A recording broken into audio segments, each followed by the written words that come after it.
Todo comenzó la noche en que encontré un pendiente debajo del asiento del coche de mi esposo. Uno pequeño, dorado, con una diminuta piedra azul. No era mío. Lo supe en el instante en que lo vi brillar con la luz del faro, mientras limpiaba el coche porque él me había pedido hacerle un favor. Fue como si el aire se me quedara atorado en la garganta. Me quedé mirándolo, temblando, con esa sensación que te recorre el cuerpo cuando sabes que algo está muy, muy mal. Nunca pensé que ese pequeño objeto iba a abrir una puerta que yo jamás podría volver a cerrar. Mi nombre es Laura, tengo 36 años, y llevo casada 12 con Daniel. Siempre pensé que teníamos un matrimonio estable, no perfecto, pero real. 2 hijos, una casa que compramos juntos, y miles de recuerdos construidos a base de sacrificios. Daniel era el tipo de hombre que muchas amigas envidiaban, trabajador, atento, buen padre. O al menos, eso creía yo. Durante años repetí esa frase, tengo suerte de tenerlo. Pero ahora, mirando ese pendiente en la palma de mi mano, solo podía pensar, ¿de quién demonios es esto? Al principio intenté convencerme de que debía haber una explicación. Quizá era de alguna compañera del trabajo que se subió al coche por casualidad. Él trabaja en una agencia de publicidad, y a veces lleva a sus colegas a reuniones. Pero algo dentro de mí no me dejaba tranquila. Así que esperé. No le dije nada esa noche. Guardé el pendiente en mi cajón, como si fuera una prueba en un juicio que todavía no había empezado. Los días siguientes fueron una tortura silenciosa. Observaba cada movimiento de Daniel, cada palabra que decía, cada mensaje que recibía en su teléfono. Y ahí empezó todo a cambiar. Noté que se ponía nervioso cuando sonaba una notificación. A veces sonreía mirando la pantalla y luego la bloqueaba rápidamente. Me decía que era un grupo de trabajo, que estaban bromeando con una nueva campaña. Pero su tono, su mirada, no eran los mismos. Una tarde, mientras preparaba la cena, él recibió una llamada y salió al balcón. No era raro que lo hiciera, pero esta vez su voz bajó tanto que apenas podía oírlo. Me acerqué sin hacer ruido, con el corazón golpeándome el pecho. Escuché algo como no puedo hablar ahora, y te dije que no me llames a esta hora. Luego un silencio. Después un suspiro que no era de enfado, era de complicidad. Lo reconocí. Ese tono dulce, casi tierno, que usaba conmigo al principio de nuestra relación. Esa noche no dormí. Me quedé mirando el techo, repasando cada momento, cada cambio sutil de los últimos meses. El perfume distinto que a veces traía en la ropa. Las excusas para llegar más tarde. Las sonrisas distraídas, el teléfono boca abajo en la mesa. Todo encajaba como un rompecabezas macabro. Al día siguiente decidí hacer algo que nunca pensé que haría, lo puse a prueba. Preparé una cena especial, le dije que los niños iban a dormir temprano y que quería pasar tiempo con él. Quería ver su reacción, quería ver si su mirada todavía era mía. Llegó tarde como últimamente. Con una excusa más, el tráfico, amor, fue un caos. Pero olía distinto. No a su colonia de siempre, sino a un perfume femenino, uno dulce e empalagoso. Me abrazó, y en ese abrazo sentí que ya no había calor. Era como abrazar a un desconocido que solo fingía recordar cómo era el amor. Durante la cena intenté mantener la calma. Le pregunté cosas simples sobre el trabajo, los compañeros, las nuevas campañas. Y ahí, entre frases nerviosas, lo mencionó, Claudia. Una supuesta nueva diseñadora. Lo dijo al pasar, pero su voz cambió al pronunciar su nombre. Lo noté. No había duda. Esa mujer existía, y él estaba intentando esconderla entre excusas laborales. Pasaron semanas. Yo seguía fingiendo normalidad, pero dentro de mí crecía una furia silenciosa. No podía enfrentarlo sin pruebas. No quería que me dijera que estaba loca, que era celosa, que todo estaba en mi cabeza.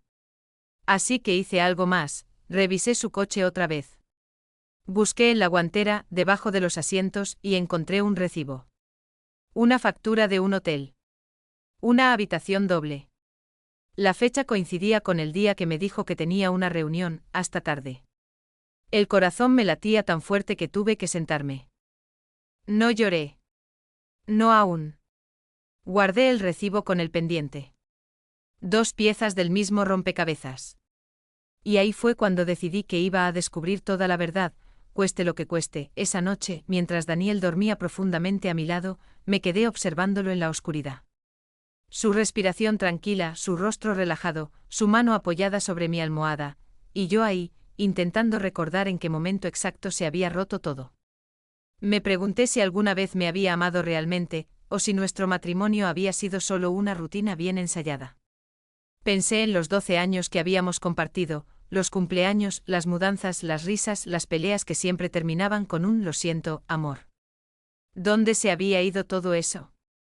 ¿Cuándo se había ido? Al día siguiente, mientras él se duchaba, entré en su estudio. Daniel era muy celoso con su portátil, siempre lo llevaba a todas partes, pero aquella mañana lo dejó sobre el escritorio.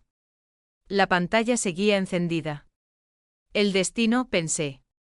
Me temblaban las manos. No quería ser esa mujer que revisa el correo o las redes sociales de su marido, pero ya era demasiado tarde para la dignidad. El daño ya estaba hecho, aunque él aún no lo supiera. Abrí su correo y ahí estaba, una carpeta llamada Proyectos Internos. Sonreí con amargura. ¡Qué creativo! Dentro había varios correos intercambiados con una tal Claudia Moreno. El primer mensaje era inocente, profesional. Pero a medida que bajaba, el tono cambiaba. Gracias por tu apoyo, me haces los días más llevaderos. No sé qué haría sin ti. Eres increíble. Y luego el golpe final, una foto. No era explícita, pero bastó. Claudia sonreía con el cabello mojado, envuelta en una toalla blanca. El asunto del correo era, aún pienso en esa noche. Sentí que el estómago se me encogía. Me dolía el cuerpo entero como si hubiera corrido kilómetros sin respirar. Cerré el portátil con cuidado, sin hacer ruido, pero las lágrimas ya me corrían por las mejillas. No quería gritar, no quería romper nada. Solo quería entender por qué. Durante el día fingí normalidad. Llevé a los niños a la escuela, fui al supermercado, respondí mensajes de trabajo. Pero dentro de mi cabeza solo existía una palabra: venganza. No una venganza cruel, no con rabia, sino con inteligencia. Quería que sintiera lo mismo que yo sentí al ver esa foto, la traición, el desconcierto, la impotencia. Esa misma tarde le escribí a una amiga que trabaja en la misma agencia que él, alguien en quien confiaba ciegamente. Le pedí que, sin levantar sospechas, me contara todo lo que sabía sobre la nueva diseñadora, Claudia. Me respondió al cabo de unas horas: sí, llegó hace unos meses. Muy simpática. Y sí, se lleva muy bien con Daniel. Siempre salen a almorzar juntos, y una vez los vi riéndose como si fueran adolescentes. Pensé que lo sabías. Ahí lo confirmé todo. Pero no lo enfrenté todavía. En cambio, preparé un plan. Quería que él se mostrara solo, que me lo dijera sin que yo lo obligara. Lo invité a pasar un fin de semana juntos, solo los dos, sin niños. Para reconectarnos, le dije con una sonrisa que me dolía fingir. Aceptó sin dudarlo, con esa cara de alivio que ponen los culpables cuando creen que todo sigue bajo control. Nos fuimos a una cabaña fuera de la ciudad. Durante el trayecto él estaba inusualmente cariñoso, hablador, incluso me tomó la mano. Yo escuchaba, asentía, pero por dentro pensaba en la foto, en los correos, en la mentira constante. La cabaña era preciosa, madera, chimenea, vistas al lago. Parecía la escena perfecta de una segunda luna de miel.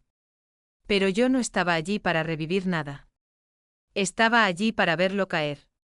Esa noche, después de cenar, saqué el tema con cuidado. ¿Te acuerdas cuando dijiste que tenías que quedarte en el trabajo hasta tarde hace 2 semanas? Él me miró un poco confundido, pero tranquilo. Sí, claro, la reunión con el cliente de Monterrey. Sonreí. Ah, interesante, porque tengo una factura de hotel a tu nombre de esa noche. Habitación doble. El silencio que siguió fue tan pesado que casi se podía cortar. Él parpadeó varias veces, como si intentara procesarlo. Laura, puedo explicarlo. La frase más gastada del mundo. Explícalo, entonces. Tartamudeó. Dijo algo sobre un compañero, sobre una confusión con la reserva. Pero sus ojos se movían de un lado a otro, buscaban una salida, una historia creíble. Lo dejé hablar hasta que la mentira se deshizo sola. Entonces saqué el pendiente del bolsillo y lo dejé sobre la mesa. ¿También vas a explicarme esto? Su rostro cambió. Ya no había excusas, ni sonrisas, ni ternura. Solo miedo. No por perderme, sino por ser descubierto.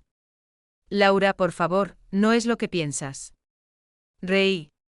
No pude evitarlo. Entonces dime, Daniel, ¿qué pienso? Porque según tú, tengo una imaginación impresionante. No respondió. Se levantó, caminó por la habitación, se llevó las manos al rostro. Yo lo miraba en silencio, sin lágrimas ya. En ese momento me di cuenta de que no lo amaba más. Lo que sentía era algo distinto, una mezcla de lástima y liberación. Cuando por fin habló, lo hizo con voz baja. Fue un error, Laura. Solo pasó una vez. Mentira. Yo ya sabía que era mentira. Pero fingí creerle. Una vez, claro. Tomé mi copa de vino y bebí despacio. Y valió la pena destruir todo esto por, una vez. Él se acercó e intentó tocarme la mano, pero la retiré. No me toques. El resto de la noche fue un silencio insoportable. Al día siguiente regresamos a casa sin hablar. Pero ahí no terminó la historia. Porque el verdadero golpe aún estaba por venir. A la semana siguiente, mientras revisaba mi correo, recibí un mensaje de una dirección desconocida. El asunto decía: necesito hablar contigo. Es sobre Daniel. Dudé antes de abrirlo, pero la curiosidad fue más fuerte. El mensaje era corto, directo: soy Claudia. Lo siento mucho. No sabía que estabas embarazada. Me quedé helada. ¿Embarazada? Yo no estaba embarazada. Entonces, ¿a qué se refería? ¿O hablaba de ella misma? Le respondí: no entiendo, ¿puedes explicarte? Minutos después, otro mensaje: Daniel me dijo que tú lo habías dejado, que estaban separados. Estoy esperando un hijo suyo. El suelo pareció moverse bajo mis pies. El aire me faltaba. No podía creer lo que leía. Mi esposo no solo me había mentido a mí, sino también a ella. Y ahora, ella esperaba un hijo suyo. Sentí que el mundo se detenía. Mi corazón empezó a latir tan fuerte que pensé que iba a desmayarme. Leí ese correo una y otra vez, cada palabra como una puñalada distinta. Estoy esperando un hijo suyo. No, no podía ser. No podía ser verdad. Cerré la laptop de golpe con las manos temblorosas y me quedé mirando la nada. Todo mi cuerpo vibraba entre rabia, tristeza y una incredulidad absoluta. ¿Cómo podía haber caído tan bajo? ¿Cómo podía mirar a nuestros hijos a la cara después de algo así? Pasaron minutos, quizá horas, no lo sé. Perdí la noción del tiempo. En algún momento escuché la puerta del garaje. Era él, Daniel, llegando del trabajo. Me limpié las lágrimas rápido, respiré hondo y lo esperé en la cocina. Cuando entró con su sonrisa de siempre, con ese hola, amor automático, algo en mí se quebró para siempre. Tenemos que hablar, le dije con una voz que ni yo reconocí. Él se detuvo en seco. Me miró, notó mi expresión y supo que algo estaba muy, muy mal. ¿Qué pasa? Saqué el teléfono, abrí el correo y se lo mostré sin decir palabra. Se quedó mirando la pantalla, inmóvil, pálido. Pasaron unos segundos y solo atinó a decir: Laura, ¿puedo explicarlo? Levanté la mano. No. No quiero tus explicaciones. Quiero que me digas la verdad. Toda. Ahora. Se pasó las manos por el rostro, respiró hondo. Sí. Claudia está embarazada. Pero yo no sabía que iba a decírtelo. No quería hacerte daño. Reí, amarga. ¿No querías hacerme daño? Daniel, me mentiste durante meses, dormías conmigo mientras esperabas un hijo con otra mujer, y vienes a decirme que no querías hacerme daño. Él empezó a hablar atropellado, justificándose, repitiendo que fue un error, que todo se salió de control, que ella lo manipuló. Las frases de siempre, las excusas de manual. Lo escuché en silencio y mientras hablaba, algo dentro de mí se fue apagando. Ya no quedaba amor, solo cenizas. Cuando terminó, le pregunté algo que lo descolocó por completo. ¿La amas? Guardó silencio. Bajó la mirada. No hizo falta que respondiera. Ese silencio fue más elocuente que cualquier palabra. Esa noche no dormí en nuestra cama. Me encerré en el cuarto de huéspedes, abrazada a una almohada que olía a lavanda, el mismo aroma con el que siempre perfumaba nuestras sábanas. No podía llorar más. Sentía una calma extraña, como cuando después de una tormenta queda un silencio absoluto. Pero debajo de esa calma había algo más, un plan. Durante los días siguientes, no le hablé más de lo necesario. Los niños notaban la tensión, así que fingía normalidad frente a ellos, pero cada noche, cuando se dormían, revisaba documentos, cuentas bancarias, correos. Quería saberlo todo. No solo lo que me había hecho emocionalmente, sino también qué había estado escondiendo realmente.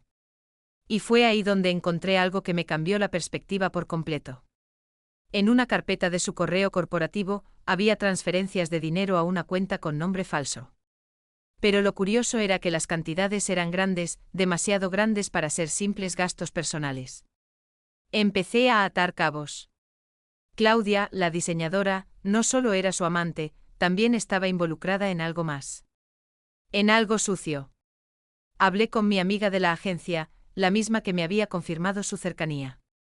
Le pedí que, sin levantar sospechas, me averiguara si Claudia tenía algún tipo de contrato especial o relación paralela con la empresa. Me llamó 2 días después. Su voz sonaba inquieta. Laura, esto es raro. Claudia no figura oficialmente en nómina. Nadie sabe quién la contrató ni por qué.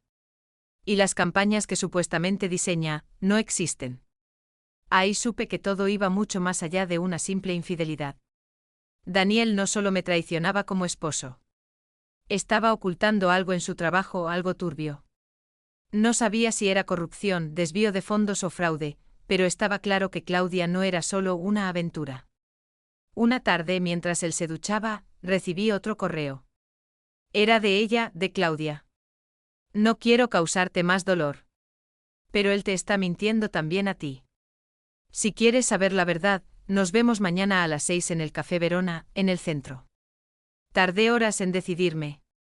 No sabía si era una trampa, si quería humillarme, o si realmente quería contarme algo. Pero la curiosidad, la necesidad de entender, pudo más. A la mañana siguiente dejé a los niños con mi madre y fui al encuentro. El café estaba medio vacío. La vi enseguida, joven, atractiva, con una mirada cansada pero decidida. Cuando me vio, se levantó, extendió la mano. Laura. No sabía si quería golpearla o agradecerle. Me senté frente a ella sin decir nada. Fue ella quien habló primero. Sé que me odias y lo entiendo. Pero tienes que saber que Daniel no es quien crees. Créeme, ya lo sé, respondí con sarcasmo. Negó con la cabeza. No, no me refiero a eso. Daniel me dijo que tú sabías de nuestra relación, que ya estaban separados, que él estaba esperando el divorcio. Pero después, descubrí cosas. Cuentas, documentos, movimientos de dinero. Todo a mi nombre. Él me usó, Laura. Me hizo firmar cosas que ahora me comprometen legalmente. Yo no sabía que era dinero de la empresa. Y cuando le dije que estaba embarazada, me bloqueó. Me quedé helada. ¿Qué estás diciendo? Que Daniel está desviando fondos de la agencia. Y me usó para esconder el dinero. Me dio una identidad falsa, me prometió que dejaría todo y que estaríamos juntos. Pero cuando se complicó, desapareció. Y ahora tengo miedo. Me buscan. Hay abogados detrás de todo esto. Sentí que el corazón me latía en los oídos. Todo tenía sentido. Las transferencias, la cuenta falsa, las reuniones hasta tarde. No solo me traicionó como esposa, sino que además estaba construyendo una vida paralela basada en mentiras y delitos. ¿Y por qué me lo cuentas?, le pregunté finalmente. Porque necesito ayuda. Y porque tú eres la única que puede detenerlo antes de que te arrastre con él. Esa frase me dejó muda. Me temblaban las manos, pero en el fondo, una parte de mí se encendió. No era miedo. Era determinación. Si Daniel había jugado con nosotras, con nuestras vidas, con todo lo que teníamos, entonces yo iba a ser quien terminara su juego. Esa noche volví a casa con una calma extraña. Lo observé mientras cenaba, como si nada pasara. Sonreía, hablaba de banalidades. Sin sospechar que yo ya lo sabía todo. Cada gesto suyo era una farsa, cada palabra una mentira. Y mientras él masticaba tranquilo, yo pensaba en lo que iba a hacer a continuación. Preparé todo con cuidado. Guardé copias de los correos, los extractos bancarios, las pruebas de las transferencias. Llamé discretamente a un abogado de confianza, le expliqué la situación y le pedí que me orientara. Me dijo que debía actuar rápido, antes de que él moviera más dinero o desapareciera. Durante una semana, fingí que todo estaba bien. Que lo estaba perdonando, que intentaba reconstruir la confianza. Hasta lo abracé alguna noche solo para mantener su guardia baja. Pero dentro de mí, ya estaba lista para hacer lo que debía. El viernes siguiente, cuando él salió de casa rumbo al trabajo, llamé a su jefe. Me temblaba la voz, pero hablé con calma.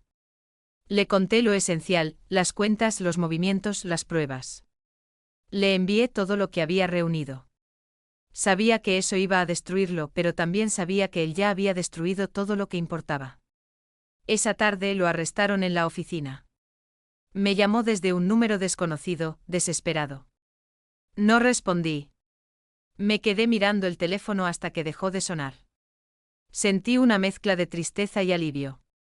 Había perdido a mi esposo, sí, pero también había recuperado algo que él me había robado hacía mucho, mi dignidad. Pero la historia no terminó ahí. Porque una semana después, alguien tocó la puerta de mi casa. Era Claudia, con una barriga que apenas comenzaba a notarse. Tenía los ojos hinchados, pero me sonrió débilmente. Vine a agradecerte, dijo. Y a decirte algo más. No sé si creerás esto, pero Daniel me confesó que lo hizo todo por ti. Que el dinero era para pagar una deuda tuya, una que yo no entendí bien. Algo sobre un préstamo de hace años. Me quedé paralizada. ¿Podía ser posible? Todo ese caos, esa mentira, tenía un motivo oculto relacionado conmigo. Me quedé helada, sin poder pronunciar palabra. Una deuda mía, repetí en voz baja, intentando entender. Claudia asintió. Sí. Me dijo que tú habías tenido un problema con un negocio hace unos años, que pediste dinero prestado y que los intereses se habían vuelto impagables. Que si no hacía algo podían embargar la casa, o peor. Me quedé en silencio largo rato. Esa historia tenía una parte cierta. Hace años, antes de que naciéramos nuestro segundo hijo, yo había pedido un préstamo para abrir un pequeño café con mi hermana. El negocio quebró y durante un tiempo estuve muy endeudada. Pero Daniel me aseguró que había arreglado todo, que lo había pagado. Nunca me dijo cómo. ¿Estás segura de lo que dices?, pregunté finalmente. Sí. Él me lo contó llorando una noche. Dijo que no quería perderte, que todo lo que hacía era para mantenerte a salvo. Pero luego, todo se salió de control. Me quedé mirando la mesa, los dedos entrelazados, la mente llena de ruido. Podía sentir una mezcla terrible de emociones, rabia, confusión, tristeza, incluso culpa. Si lo que ella decía era verdad, entonces toda esa red de mentiras había nacido de una buena intención, deformada, pervertida, pero en el fondo, quizá por amor. Después de unos minutos, Claudia se levantó. Solo quería que lo supieras. No para justificarlo, sino para que entiendas que él te amaba a su manera. Me dio una leve sonrisa, tocó su vientre y se marchó. Me quedé sola en el salón, con el corazón hecho pedazos. No sabía si sentirme vengada, engañada o simplemente vacía. Pasé días en silencio procesando todo. A veces me decía que él había recibido lo que merecía, otras veces, que tal vez lo había destruido sin entender del todo sus motivos. Pero entonces recordaba la foto, las mentiras, las noches fingidas, y el dolor volvía. Finalmente una tarde fui a verlo. Estaba en prisión preventiva, esperando juicio por fraude. Cuando me vio entrar, su rostro se iluminó por un instante. Me senté frente a él, separados por el vidrio. No había nada romántico en ese reencuentro. Solo 2 personas que habían sobrevivido al derrumbe de su propio mundo. ¿Por qué no me lo dijiste?, le pregunté sin rodeos. Él bajó la mirada. Porque tenía miedo, Laura. Miedo de perderte. Miedo de que pensaras que era un fracasado. Intenté arreglarlo todo, pero lo arruiné más. No tenías que hacerlo solo, respondí. Podríamos haberlo enfrentado juntos. Me miró con lágrimas en los ojos. Lo sé. Pero no supe cómo. Por un momento sentí compasión. No por el hombre que me había engañado, sino por el ser humano que había cometido errores intentando proteger algo que ya estaba roto. Nos quedamos en silencio hasta que el guardia anunció el final de la visita. Me levanté despacio. Antes de irme él me dijo, solo quiero que seas feliz, aunque sea sin mí. No respondí. Salí de ese lugar con la sensación de que algo finalmente se había cerrado. Han pasado 6 meses desde entonces. Vendo la casa, busco un nuevo comienzo con mis hijos. A veces cuando los dejo en la escuela y conduzco sola, me descubro mirando el asiento del copiloto y recordando aquel pendiente dorado. Ese pequeño objeto que cambió mi vida para siempre. He aprendido que la verdad, por dolorosa que sea, siempre libera. Que el amor no se mide por sacrificios ocultos ni por mentiras piadosas.